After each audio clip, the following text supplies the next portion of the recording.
Assalomu alaykum, hurmatli tomoshabinlar. Bugun men sizlarga 1,5 million so'm olganlar uchun juda muhim xabarni tushuntirib beraman. Bu masala faqat pul tushgan odamga emas, uning oilasiga, kartasiga, nafaqa yoki yordam hujjatlariga, hatto keyingi to'lovlarga ham ta'sir qilishi mumkin. Shuning uchun videoni oxirigacha ko'ring, chunki ayrimlar xursand bo'lib pulni ishlatib yuboradi. Keyin esa hujjat. Tekshiruv yoki qaytarish masalasida qiynalib qolishi mumkin. Hozirning o'zida kanalga obuna bo'ling, videoga like bosing. Chunki men bunday xabarlarni oddiy tilda tushunarli qilib amaliy tomondan izohlab beraman. Avval qanday edi? Ko'p hollarda fuqarolarga moddiy yordam, kompensatsiya, ijtimoiy nafaqa, bola puli, kam ta'minlangan oilalarga yordam yoki boshqa bir martalik to'lovlar belgilangan tartibda berilar edi. Odam ariza olib bermagan, odam ariza topshardi, mahalla yoki tegishli tashkilot ma'lumotlarini ko'rib chiqardi. Keyin pul bank kartasiga yoki belgilangan hisob raqamiga tushardi. Fuqaro pul tushganini SMS orqali ko'rardi va odatda shu bilan ish tugadi deb o'ylardi.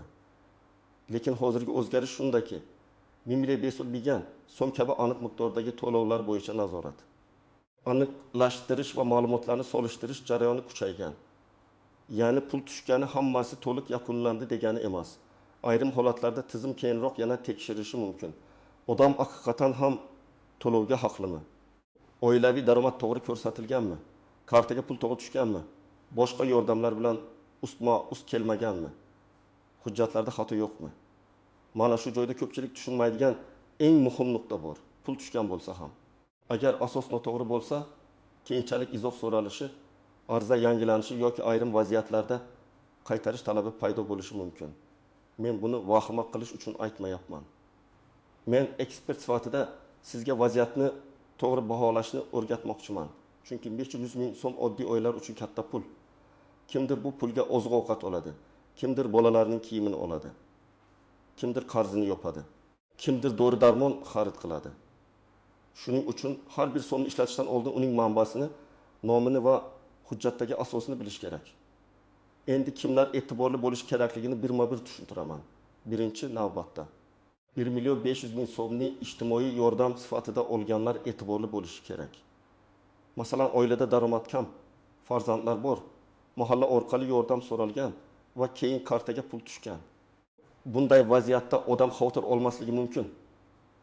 Agar ariza qonuniy topshirilgan, ma'lumotlar to'g'ri berilgan va oilaning holati haqiqatan ham yordam mezonlariga mos bo'lsa, ammo hujjatlarda daromad yashirilgan bo'lsa, ishlayotgan odam ishsiz deb ko'rsatilgan bo'lsa yoki oilada qo'shimcha daromad bo'lib, u ma'lumotlarda aks etmagan bo'lsa, keyingi tekshiruvda savollar tug'ilishi mumkin. Ikkinchi toifa. Pulni kompensatsiya yoki bir martalik qo'llab-quvvatlash sifatida olganlar, masalan, ayrim oilalarga isitish, kommunal xarajat, bayram arafasidagi yordam, muayyan ijtimoiy guruhga ajratilgan to'lov yoki mahalliy dastur doirasida pul berilishi mumkin. Bunda eng muhim savol, bu pul qaysi asos bilan berildi? SMSda faqat summa ko'rinadi, lekin to'lovning nomi ko'rinmasligi mumkin. Bank ilovasida esa ba'zida to'lov yuboruvchisi yoki izoh qismi ko'rinadi. Men har doim aytaman, pul tushdi deb shoshilib xulosasi chiqarmang, avval uning izohini ko'ring. Uchinchi toifa, karta egasi boshqa. Pul oluvchi boshqa bo'lgan holatlar. Masalan, ona nomiga yordam belgilangan, lekin karta o'g'ilning nomida yoki keksa ota-onaning hujjati bilan yordam rasmiylashtirilgan, pul esa qarindoshning kartasiga tushgan. Bunday holatda kelajakda tushuntirish berish kerak bo'lishi mumkin. Chunki davlat to'lovi aniq shaxsga bog'langan bo'ladi. Agar karta, ariza va oluvchi o'rtasida nomuvofiqlik bo'lsa, bu albatta muammo degani emas. Lekin hujjat bilan isbotlash kerak bo'ladi. Keling, real hayotga yaqin misol qilaman. Bir oilada mavsumiy ish qiladi. Ayol uyda 2 farzandga qaraydi. Oilaning doimiy daromadi oyiga 2 million so'm atrofida. Ular yordamga ariza beradi va 1,5 million so'm oladi. Agar arizada erning mavsumiy daromadi ko'rsatilgan bo'lsa, bolalar haqidagi ma'lumotlar to'g'ri bo'lsa, yashash manzili to'g'ri bo'lsa, xavotir kam. Lekin agar er aslida rasmiy ishda ishlab 4 million so'm maosh olayotgan bo'lsa-yu, arizada ishsiz deb ko'rsatilgan bo'lsa, tizim soliq, bandlik yoki bank ma'lumotlari orqali buni aniqlashi mumkin. Natijada keyingi to'lovlar to'xtashi yoki oldingi pul bo'yicha izoh so'ralishi ehtimoli bor. Yana bir misol. bir ayolga 1 million 500 ming so'm tushdi. U buni bola puli deb o'yladi. Aslida esa bu boshqa turdagi bir martalik yordam bo'lishi mumkin. U keyingi oy yana shunday pul kutadi. Keyin pul tushmaydi va ayol norozi bo'ladi. Mana shunday tushunmovchiliklar ko'p uchraydi. Shuning uchun pulning nomini bilish juda muhim. Bola puli nafaqa moddiy yordam, kompensatsiya va bir martalik to'lov bir xil narsa emas. Ularning muddati, sharti, hujjati va qayta ko'rib chiqish tartibi farq qiladi. Kimlar xavotir olmasligi kerak? Agar siz pulni qonuniy asosda olgan bo'lsangiz, arizangiz to'g'ri bo'lsa, oilaviy holatingiz yashirilmagan bo'lsa, kartangiz o'zingizga tegishli bo'lsa, hujjatlaringiz tartibda bo'lsa, ortiqcha xavotirga o'rin yo'q. Lekin baribir men sizga hujjatlarni saqlab qo'yishni maslahat beraman. Chunki bugun muammo bo'lmasa ham ertaga aniqlashtirish kerak bo'lishi mumkin. Endi istisnolar.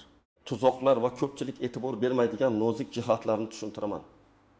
Birinchi nozik jihat, pul tushgan sanaga qarang. Ba'zan ariza bir oy oldin berilgan bo'ladi, pul esa keyingi oy tushadi. Odam esa bu yangi to'lov deb o'ylaydi. Aslida bu avvalgi ariza bo'yicha kechikib tushgan mablag' bo'lishi mumkin.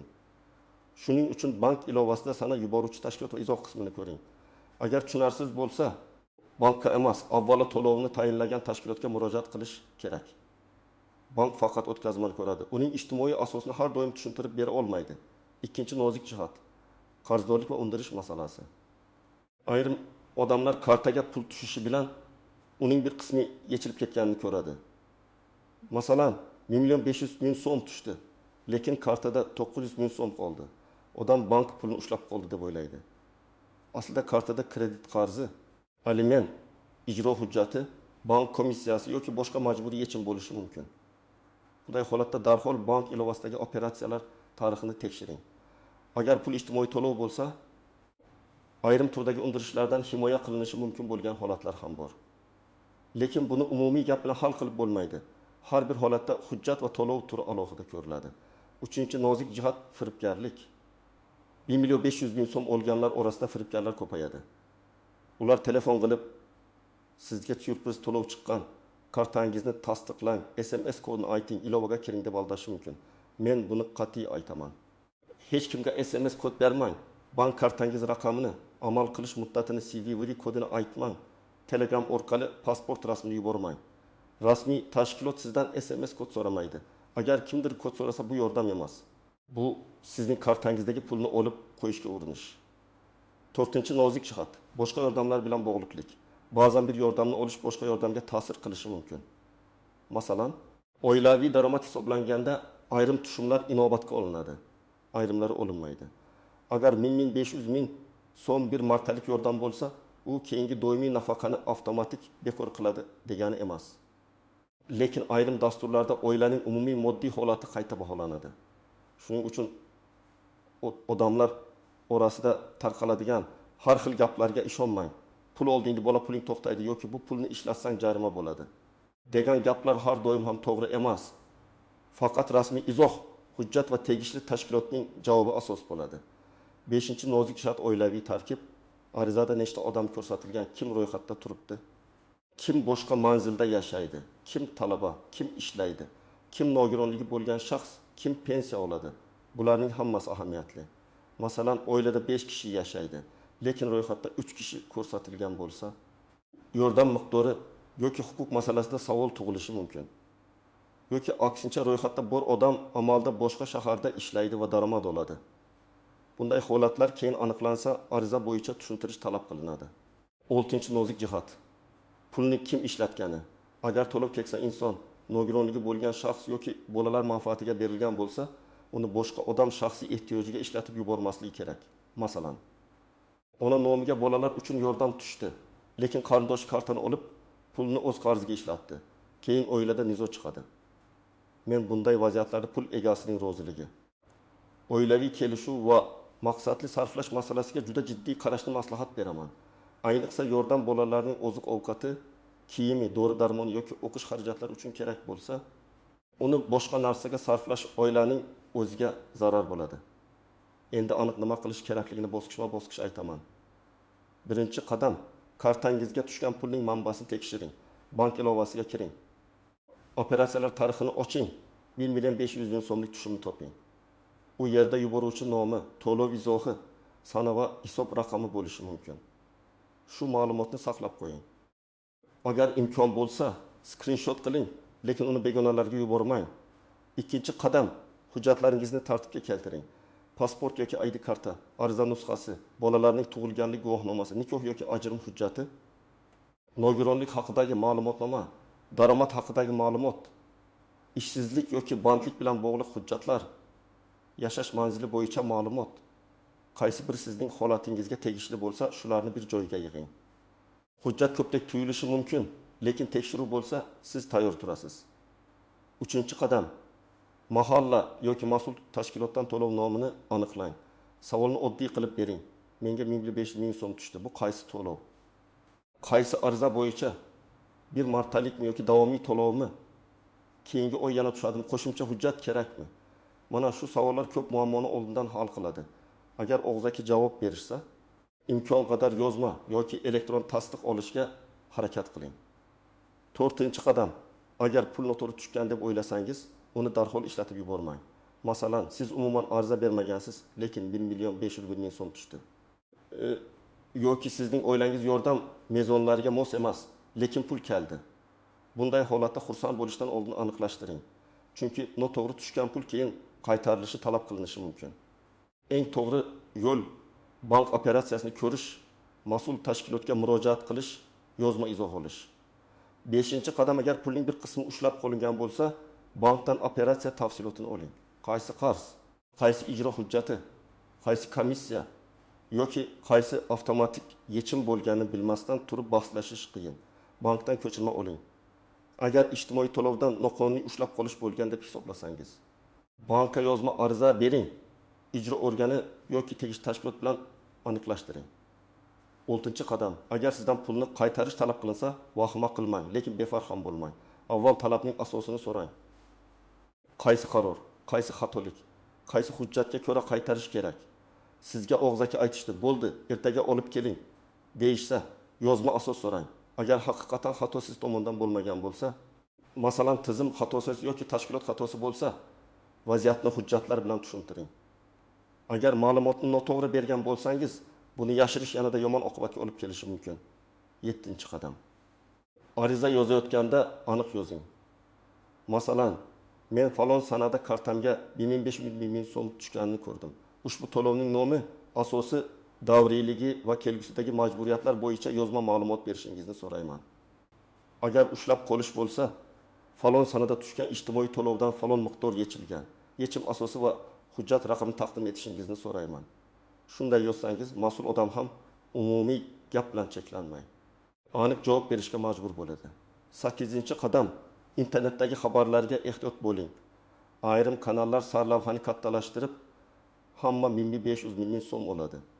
Bugun oxirgi kun, mana shu havolaga kiring deb odamlarni chalg'itadi.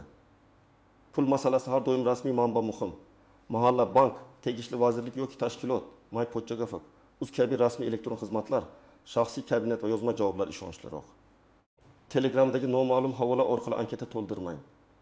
9-qadam, pulni maqsadli rejalashtiring. 1.500 ming so'm bir kunda tugab ketadigan pul. Agar bu yordam o'ylangiz uchun kelgan bo'lsa, avval eng zarur xarajatlarni yozib chiqing.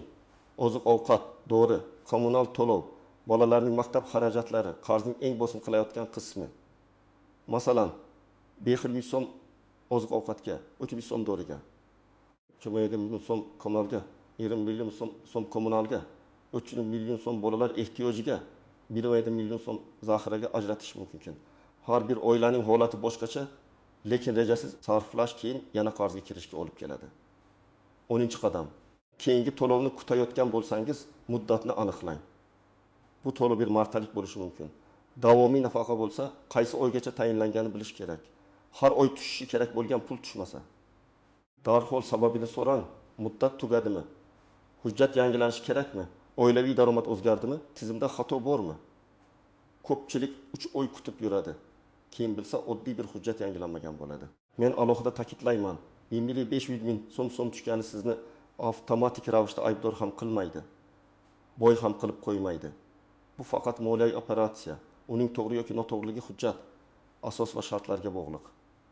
Shuning uchun haddan tashqari qo'rqish ham kerak emas, beparvo bo'lish ham kerak emas. Agar siz qonuniy olgan bo'lsangiz, pulingizni ehtiyojingizga ishlating, lekin hujjatni saqlang. Agar tushunarsiz bo'lsa, aniqlashtiring. Agar kimdir sizdan kod karta ma'lumoti yoki oldindan to'lov so'rasa, darhol aloqani uzing. Agar sizga yordamni rasmiylashtirib beraman, lekin 200 bin so'm xizmat haqi berasiz, desa ehtiyot bo'ling. Rasmiy yordamlar uchun noqonuniy vositachiga pul berish kerak emas. Yana bir muhim masala. Oiladagi bir kishi pulni olgan bo'lsa, boshqalar bilan kelishib ishlating. Chunki keyin kim oldi, kim ishlatdi, nima uchun sarflandi degan janjallar chiqadi. Ayniqsa bu pul bolalar, keksalar yoki ijtimoiy himoyaga muhtoj insonlar uchun berilgan bo'lsa, mas'uliyat yanada katta. Demak, 1,5 ming so'm olganlar uchun asosiy syurpriz shuki, pul tushgani bilan masala tugamaydi. Uning manbasi, hujjati, sharti va kelajakdagi ta'sirini bilish kerak. Kimda hujjatlar to'g'ri bo'lsa xavotir kam. Kimda ma'lumotlar chalkash, karta boshqa odamniki, ariza noto'g'ri, qarzdorlik bor yoki pulning noma'lum bo'lsa, hozirdan aniqlashtirish kerak. Men sizga maslahat beraman. Bugunoq bank ilovasini tekshiring. To'lov izoni ko'ring, hujjatlarni yig'ing. Kerak bo'lsa mahalla yoki mas'ul tashkilotga yozma murojaat qiling. Shunda keyin kutilmagan savol ushlab qolish yoki qaytarish talabi chiqsa, siz tayyor bo'lasiz. Sizda ham 1,5 ming so'm tushdimi? Qaysi to'lov sifatida tushdi? Muammo bo'ldimi yoki hammasi joyidami?